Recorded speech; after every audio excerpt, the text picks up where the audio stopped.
Kekove izbrance v jesenskem kvalifikacijskem ciklu doma čaka boj s Ferskimi otoki, nato pa še gostovanje v Estoniji.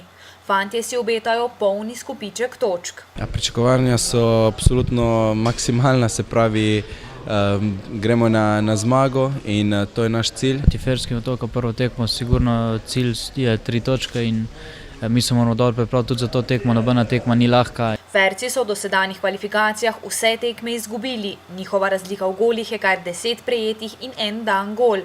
Na drugi strani je slovenska četa doma presenetljivo izgubila proti vedno neugodnim Severnim Ircem, a presenetila v gosteh in se iz Beograda vrnila s točko.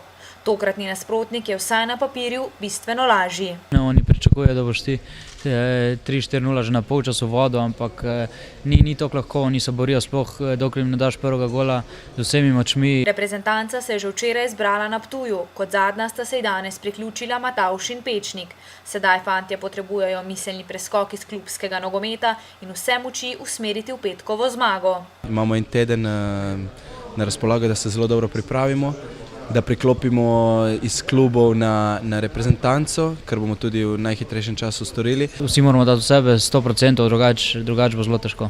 Fantje se zavedajo, da tekme, kjer so favoriti, ne prinesejo vedno tudi lahkih zmag. Mi smo kvalitetnejši, ampak to moramo na igrišču pokazati. Dvoboj 19. in 138. reprezentance sveta se bo pričel v petek 15 minut pred 21. na ljubljanskih Stožicah. Fantje vas potrebujejo tudi tokrat, na tribuni pa bo štel prav vsak glas.